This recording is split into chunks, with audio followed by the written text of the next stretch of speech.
Hello friends, आज का जो हमारा टॉपिक है इसमें हम लोग पढ़ेंगे रिजल्ट्स ऑन टेंजेंट्स। ये चैप्टर्स जो है, ये जो टॉपिक है बेसिकली क्लास 10th के लिए है। 10th में जो चैप्टर है आपका सर्कल, उससे रिलेटेड है ये, है ना। तो सर्कल का जो बेसिक क्लास मैंने दिया था सर्कल पार्ट 1 में और 2 में, उसको क्लियर करने के बाद आप इसको पढ़ेंगे, क्योंकि इसमें हम आपको डायरेक्ट हम टेंजेंट के बारे में बता रहे हैं। तो वहाँ से आप टेंजेंट और सेकंड को क्या कर लेंगे, पढ़ लेंगे। क्लियर है? तो आइए उस थ्योरम को हम पढ़ते हैं, प्रूव करते हैं, है ना। वो थ्योरम क्या कहता है? तो टेंजेंट से रिलेटेड जो फर्स्ट थ्योरम है आपका वो ये है कि the tangent at any point of a circle is perpendicular to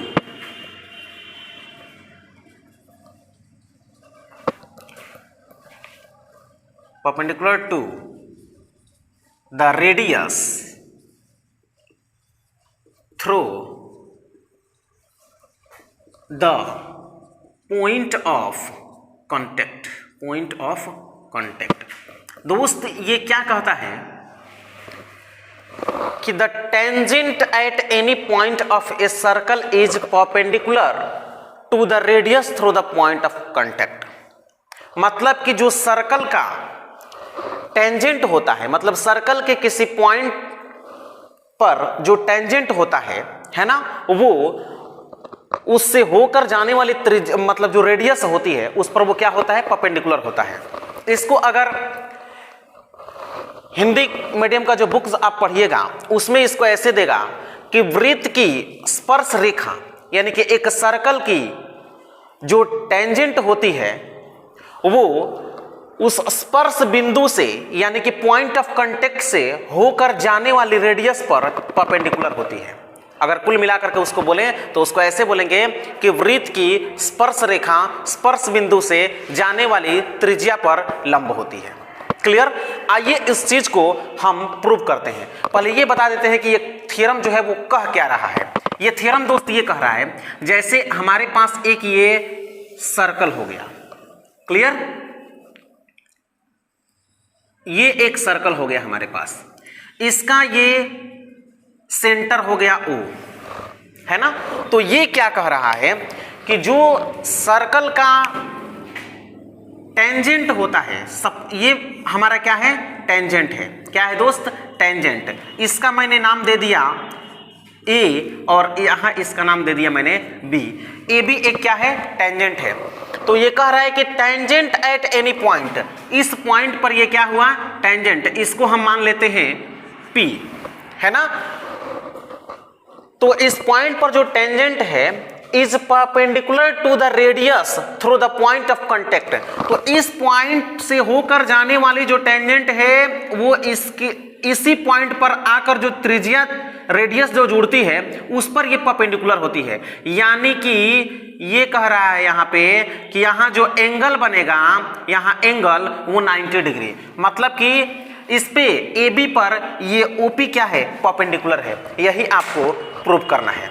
clear है? तो आइए हम इसको प्रूव करते हैं। तो सबसे पहले गिवन जो डेटा है उसको पहले लिखते हैं। गिवन क्या है? A circle with centre O and radius हम मान लेते हैं। यहाँ पे रेडियस इसकी जरूरत नहीं भी हो सकते हैं, नहीं भी लिख सकते हैं आप इसको। Radius R and it's tangent, इसका जो टेंजेंट है, ये चीज इंपॉर्टेंट है इसमें। टेंजेंट AB एट ए पॉइंट P, यानी कि O सेंटर और R रेडियस वाला एक क्या है, सर्कल है। जिसका ए बी एक टेंजेंट है और जो पॉइंट ऑफ कांटेक्ट है आपका वो P है, तो OP इस पे ये जो O और P, OP जो है ये क्या है आपका रेडियस है। तो इसमें जितना जो कह रहा है वो ये है कि O सेंटर वाला एक सर्कल है, AB उसका क्या है टेंजेंट है, पॉइंट ऑफ कांटेक्ट क्या है P है। क्लियर हुआ? अब देखिए आपको प्रूफ क्या करना है, टू प्रूफ बोलते हैं उसको। प्रूफ क्या करना है कि ये जो OP है इसको AB पर परपेंडिकुलर दिखाना है, यानी कि OP is perpendicular to AB। Clear हुई मेरी बात? OP जो है वो किस पर परपेंडिकुलर है? AB पर। ये प्रूफ करना है ना। आइए, तो इसमें हमें जरूरत पड़ेगी किस चीज की? कंस्ट्रक्शन की जरूरत पड़ेगी। तो आइए हम कंस्ट्रक्शन देखते हैं। कंस्ट्रक्शन, हाँ, तो कंस्ट्रक्शन में AB पर P के अलावा एक दूसरा पॉइंट हम लेंगे। मतलब कि जैसे AB पर P के अलावा कोई दूसरा हम पॉइंट लेंगे, तो यहां हम लिख देंगे टेक ए पॉइंट C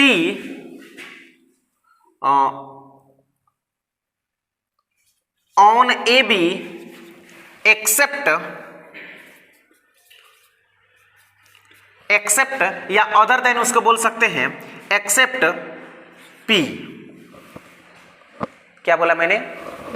कि take a point C on AB except P, यानी कि AB पर P के अलावा एक पॉइंट मैंने क्या लिया? C लिया।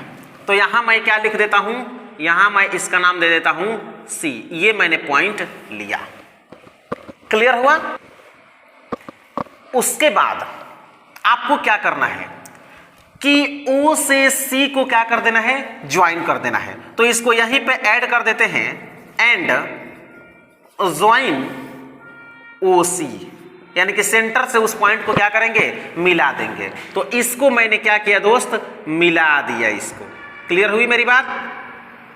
इसको मैंने मिला दिया, है ना। अब हम चलेंगे प्रूफ पर। प्रूफ में क्या होता है कि जो चीज हमारे पास हमको नोन होता है उसी के हेल्प से हम उसको लेकर के चलते हैं, और यहीं पे वो चीज जो मतलब प्रूफ को लेकर के चलेंगे और जो चीज हमें प्रूव करना है वो मिल जाएगा। क्लियर हो रही मेरी बात? तो यहां आप देख रहे हैं कि ये जो C है ये इस AB पर, यानी कि जो टेंजेंट है उस पर है और P के अलावा है ना। तो यही चीज हम लेके चल रहे हैं, यानी कि C is a point on AB other than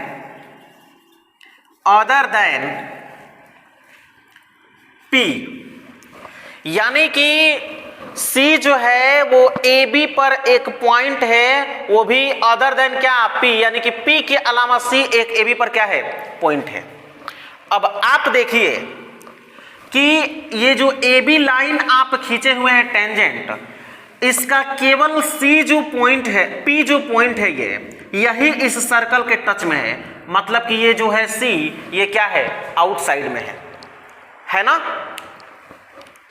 तो P के अलावा है वो, इसलिए C is outside the circle. इससे स्पष्ट हो रहा है कि जो C है वो सर्कल के क्या है? आउटसाइड है। आप चाहें तो यहां पे एक और पॉइंट का नाम दे सकते हैं सर्कल को जहां ये OC काट रहा है ना, नाम दे सकते हैं आप। एनीवे, तो यहां आपको क्या पता चला कि C is outside the circle. जो C है वो सर्कल के क्या है? आउटसाइड है ना। इस तरह से, इसलिए क्या मिलेगा आपको? जब C आउटसाइड द सर्कल है तो यहां पे हम लिख सकते हैं कि OC is greater than OP। देख लीजिए, OC is greater than OP। OC जो है वो OP से क्या है? बड़ा है। क्यों? क्योंकि यहां पे ओपी सर्कल का रेडियस है और ओसी रेडियस से बड़ा है, क्योंकि रेडियस आपका यहीं तक ना आएगा सर्कल का और ये इतना एक्स्ट्रा है, मतलब कि ये जो ओसी है ये ओपी से क्या होगी, बड़ी होगी। क्लियर हो रही है मेरी बात। तो यहां देखिए कि केवल पी जो पॉइंट है वो इस सर्कल के कांटेक्ट में है, बाकी इस ए बी पर अगर दूसरा कोई भी पॉइंट लेंगे तो उसका डिस्टेंस जो होगा कहां से, सेंटर से उस पॉइंट का जो डिस्टेंस होगा वो रेडियस से ज्यादा होगा ना। Means here it is clear that the distance between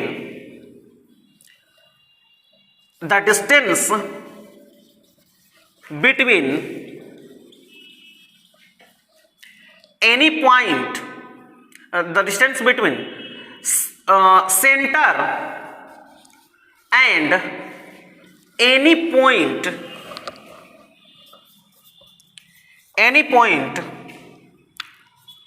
of AB, मतलब जो टेंजेंट है ये AB other than P is, यहां मैंने लिखा है कि it is clear that the distance between centre and any point of A B other than P is greater than हो जाएगा, ग्रेटर देन ओपी। मैंने क्या बताया यहां पे कि इससे ये क्लियर हो रहा है कि ए बी पर पी के अलावा कोई भी पॉइंट लेंगे तो सेंटर से उस पॉइंट का जो डिस्टेंस होगा वो रेडियस से यानी कि ओपी से क्या होगी, बड़ी होगी। क्लियर। सो अब यहां क्या पता चला कि जो ओपी है वही इस सेंटर और इस टेंजेंट के बीच का शॉर्टेस्ट डिस्टेंस है दोस्त, है ना। So OP is the shortest distance between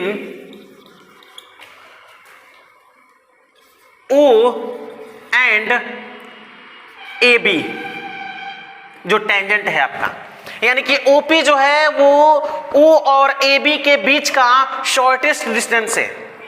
और आपको मालूम है कि जो शॉर्टेस्ट डिस्टेंस होती है वही उस पर क्या होती है, परपेंडिकुलर होगी।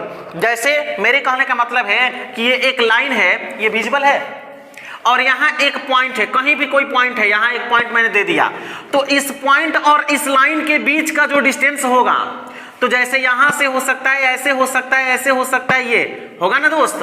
तो जो सबसे शॉर्टेस्ट डिस्टेंस होगी ना वही उस पर क्या होगी, परपेंडिकुलर होगी। तो मैंने तो ये प्रूव कर दिया कि OP is the shortest distance between O and AB।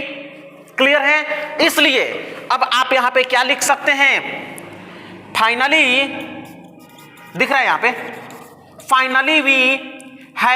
Finally we get क्या, OP इज, जब परपेंडिकुलर है तो यही ना शॉर्टेस्ट डिस्टेंस होगा, OP is perpendicular to AB। यही आपको क्या करना था दोस्त, प्रूव करना था। क्लियर हुआ, प्रूव्ड। क्लियर। आइए अब नेक्स्ट थ्योरम पढ़ते हैं। नेक्स्ट थ्योरम क्या कहता है, the length of tangents drawn from an external point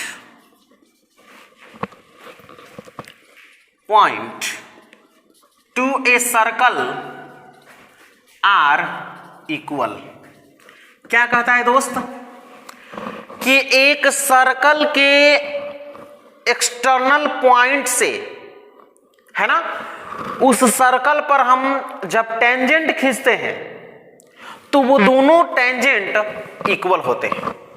मतलब क्या, ये देखिए, जैसे यहां मैंने एक सर्कल बनाया दोस्त, क्या बनाया, एक सर्कल बनाया, तो इस सर्कल के बाहरी यानी कि आउटसाइड कोई भी एक्सटर्नल पॉइंट लेंगे, है ना। मान लिया कि मैंने यहां पे एक एक्सटर्नल पॉइंट ले लिया, इस एक्सटर्नल पॉइंट का नाम मैंने क्या दे दिया, ए दे दिया सपोज। तो इस एक्सटर्नल पॉइंट से इस सर्कल पर जो हम टेंजेंट खींचेंगे, तो ये भी याद रखिएगा कि एक सर्कल के एक्सटर्नल पॉइंट से, एक एक्सटर्नल पॉइंट से उस सर्कल पर दो और केवल दो ही टेंजेंट खींचे जा सकते हैं, है ना। और उसी में ये क्या कह रहा है कि वो दोनों टेंजेंट्स जो होते हैं वो आपस में क्या होते हैं, इक्वल होते हैं। तो देखिए ये क्या कह रहा है,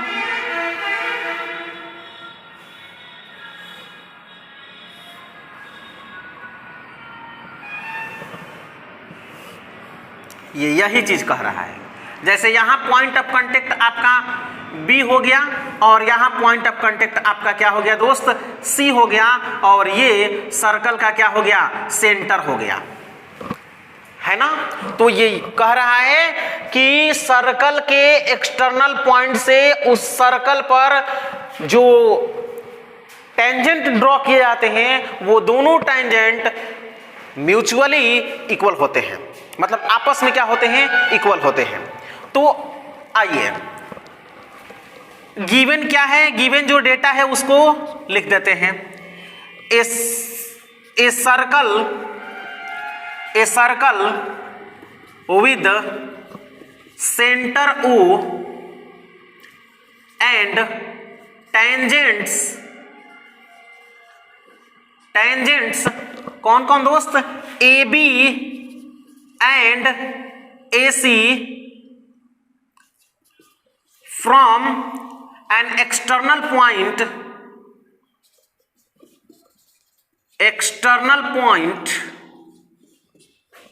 A, यानी कि O सेंटर वाला एक सर्कल है जिसके दो टेंजेंट AB और AC, और जो एक्सटर्नल पॉइंट है वो क्या है, A है, यानी कि A एक्सटर्नल पॉइंट से इसके दो टेंजेंट AB और AC हैं। क्लियर हुआ। आइए प्रूव क्या करना है आपको दोस्त, टू प्रूव करना है कि ये दोनों टेंजेंट जो होते हैं वो आपस में क्या, बराबर, यानी कि AB is equal to AC। यही आपको क्या करना है दोस्त, प्रूव करना है। आप AC is equal to AB भी लिख सकते हैं, नो प्रॉब्लम। जो टेंजेंट का लेंथ होगा वो इसी पॉइंट से हम क्या करेंगे, काउंट करेंगे, है ना। ये ऐसे जा रहा है, ये ऐसे जा रहा है, तो उससे हमको मतलब नहीं है, जो कटिंग पॉइंट है उससे हमको क्या मतलब है ना। तो अब देखिए, अब इसमें हमको किस चीज की जरूरत है, कंस्ट्रक्शन की जरूरत है। कंस्ट्रक्शन इसमें क्या करेंगे दोस्त कि हम O से B को मिलाएंगे, यानी कि OB को मिला देंगे, और फिर OC को मिला देंगे, और साथ साथ OA को भी क्या कर देंगे, ज्वाइन कर देंगे। इतना हमें कंस्ट्रक्शन करना है, यानी कि join OB OC and OA, join कर दिया मैंने, तीनों को मिला दिया। ये जो है आपका ये और ये कंस्ट्रक्शन है ना दोस्त। ये क्या है आपका, कंस्ट्रक्शन है। ध्यान दीजिएगा। अब हम प्रूफ, यानी कि हमारे पास जो है, जो डेटा नोन है, मतलब प्रूफ में क्या लिखते हैं, प्रूव करने के लिए जिसका हेल्प लेते हैं, जिसके हेल्प से हम प्रूव करते हैं, उसी को हम क्या करते हैं, प्रूफ में लिखते हैं। तो ध्यान दीजिएगा, आपके पास दो ट्रायंगल दिख रहा है, कौन कौन, ट्रायंगल ABO ACO, दो ट्रायंगल दिख रहा है। तो इन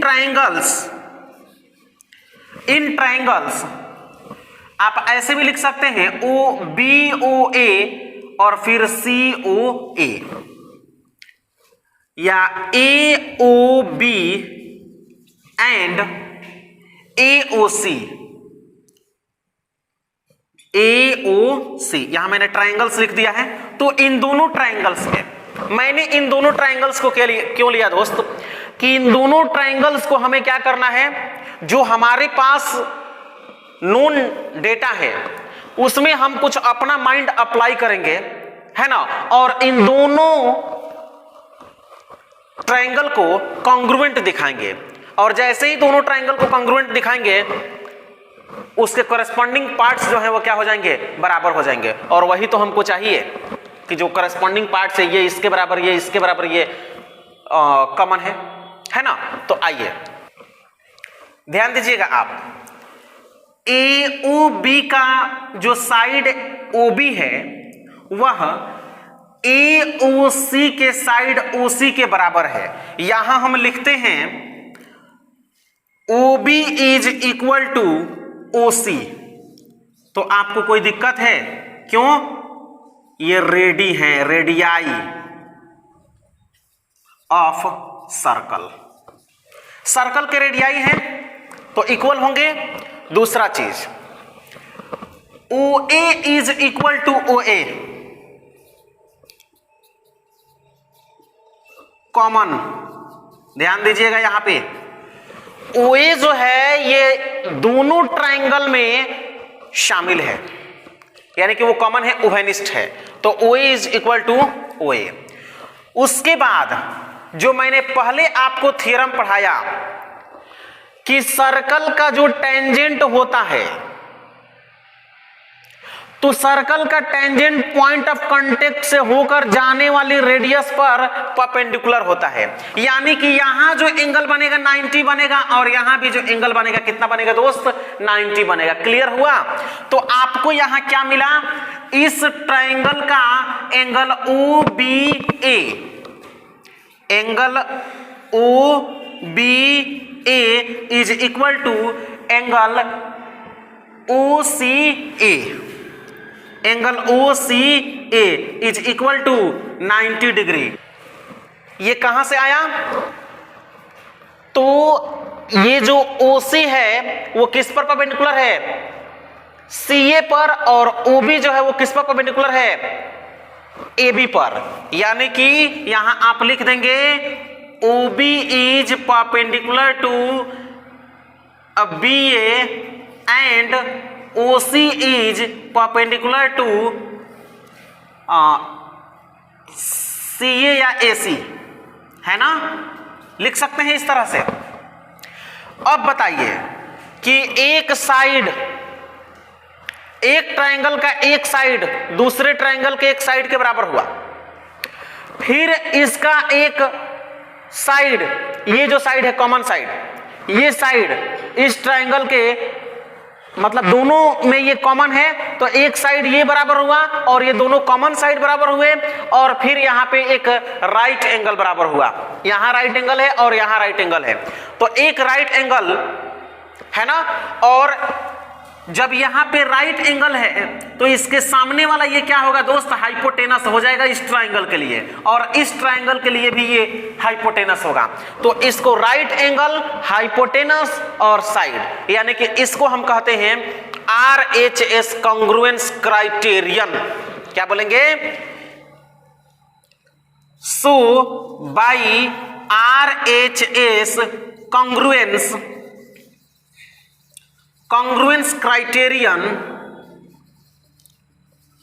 क्राइटेरियन, दोनों ट्राइंगल क्या होंगे, कॉन्ग्रुएंट होंगे।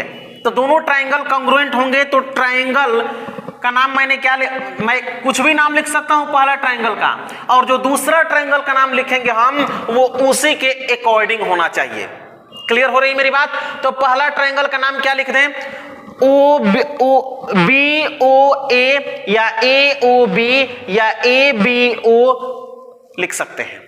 ठीक है, तो मैं इसमें पहला जो ट्राइंगल का नाम देना है उसमें कोई कंडीशन नहीं है, तो मैं यहां जो मैंने नाम दिया है वही लिख देता हूं, एंगल ए ओ बी। और क्या करना है, कॉन्ग्रुएंस, ये कॉन्ग्रुएंस का सिंबल है दोस्त, आप ट्राइंगल में पढ़े होंगे, है ना। तो एओ बी किसके कॉन्ग्रुएंस होगा, तो देखिए एओ बी, तो अब दूसरा जो ट्राइंगल लिखेंगे इसके कॉरेस्पॉन्डेंस होना चाहिए, नहीं तो गलत हो जाएगा।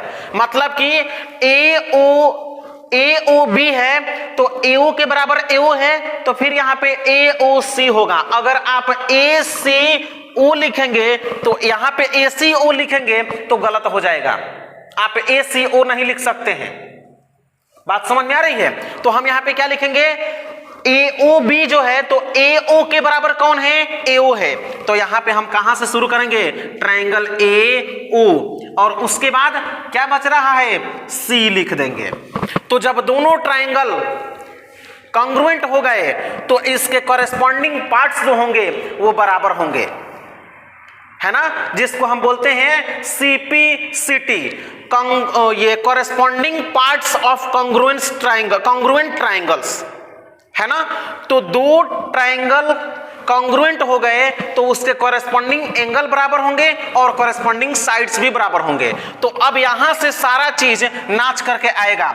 यहां आप क्या कर सकते हैं, यहां आप लिख सकते हैं AO is equal to AO, देखिए तो सही है, AO is equal to AO, फिर इसका दूसरा तीसरा OB is equal to OC आ जाएगा, यहां पे OB is equal to OC, सही है ना, वो तो गिवन है ना, OB is equal to OC, radius है उसका, और फिर मतलब पहला दूसरा इज इक्वल टू पहला दूसरा, दूसरा तीसरा इज इक्वल टू दूसरा तीसरा, तो पहला तीसरा इज इक्वल टू पहला तीसरा। तो हमको जो जरूरत है वही ना लिख देंगे दोस्त। तो इसलिए फाइनली आपको क्या मिला, AB इज इक्वल टू क्या मिलेगा, AB पहला तीसरा, तो यहां पे पहला तीसरा क्या है, AC। यही ना प्रूव करना था दोस्त, बोलिए, यही हमको क्या करना था, प्रूव करना था। AB is equal to AC। अगर आपको टेंजेंट में और सेकेंड में प्रॉब्लम हो रही होगी तो आप सर्कल का पार्ट 1 और 2 क्लियर कर लेंगे, उसके बाद इसको देखेंगे, है ना, तब जाकर के ये समझ में आएगा। ये प्रूव हो गया, यही हमको क्या करना था, प्रूव करना था, आ गया ना बराबर। तो अब हम जब क्वेश्चन को सॉल्व करने के लिए जाएंगे तो वहां हमें इस चीज की जरूरत पड़ेगी, इस थ्योरम की जरूरत पड़ेगी, जो मैंने आपको पहला थ्योरम बताया और फिर ये दूसरा थ्योरम मैंने बताया। तो इन दोनों थ्योरम पर आपका एक चैप्टर जो है वो क्या है, बेस्ड है, आधारित है। इन्हीं दोनों थ्योरम के हेल्प से वो चैप्टर में जो सम दिए गए हैं, जो क्वेश्चंस दिए गए हैं वो सॉल्व होंगे। क्लियर हो रही है मेरी बात? तो सबसे पहले आप इन थ्योरम को क्लियर कर लेंगे। चलिए मिलते हैं अब नेक्स्ट क्लास में। Thanks for watching the video.